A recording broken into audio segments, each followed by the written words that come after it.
Howdy folks, Helcarex here.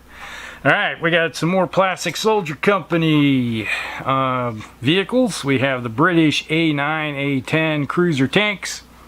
These are early war tanks that can be found in, let's see, I think they were in France, and they were in Greece. Obviously they were in Africa because in my book, Tobruk, they are options that you can use for your armor forces as either a support tank or a part of an armored platoon. And that's the reason I picked them up, so they can be added to my British force. Alright, what you have here is your basic front. There's 5 vehicles in the box, and there's 2 different variants in here. Obviously we have the faster moving.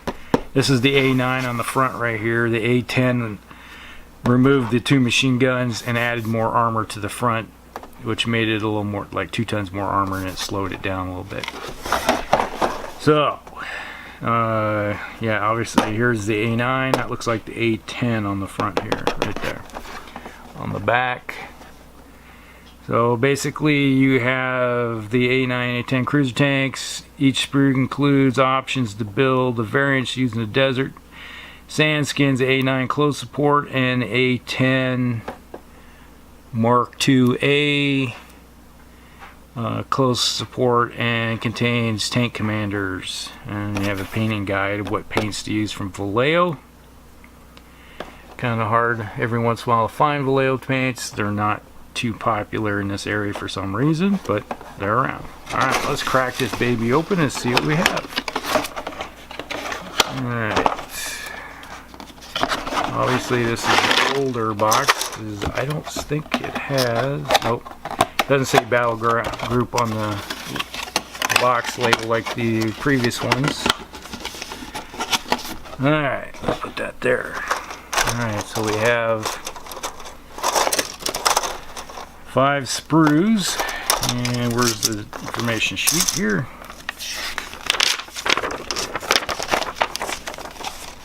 Alright, so we can build the A9 close support. We can do the A10 Mark II and A10 Mark II close support. I think the close support had a like a 75 howitzer in it. Otherwise they had a 2-pounder gun, a cannon in it.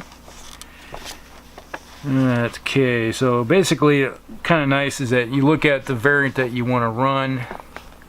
So if you just look at, if you want to do an straight A9, you look at all the parts that are in red.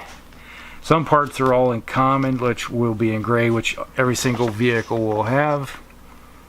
But if you want just the A9, you go, okay, I want this, I want that, and I need these different bits to put on there. So if you want the close support version, you gotta go use the green for the A9 close support. Slightly built differently, I guess.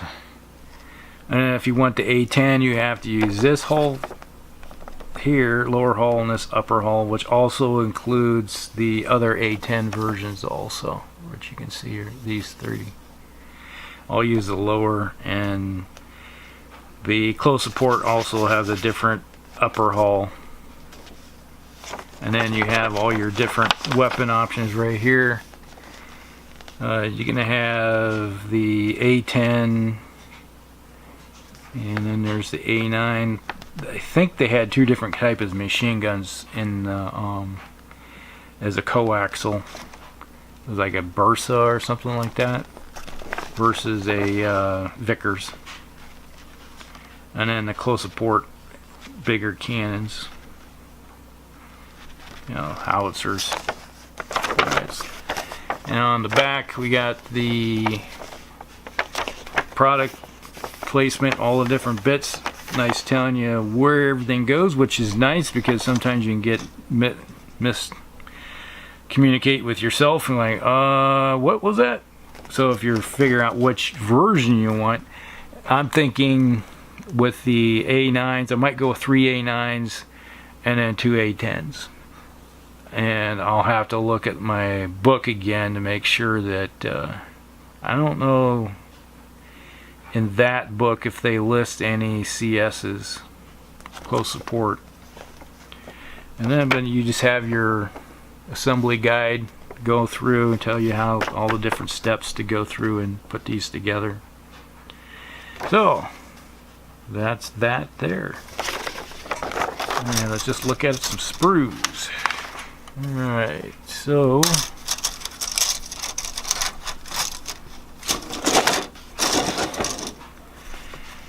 now the details on these are pretty nice. You can see all the individual rivets on these things. That's a nice thing about Plastic Soldier Company, is that they have some really nice kits. They go together fairly easy.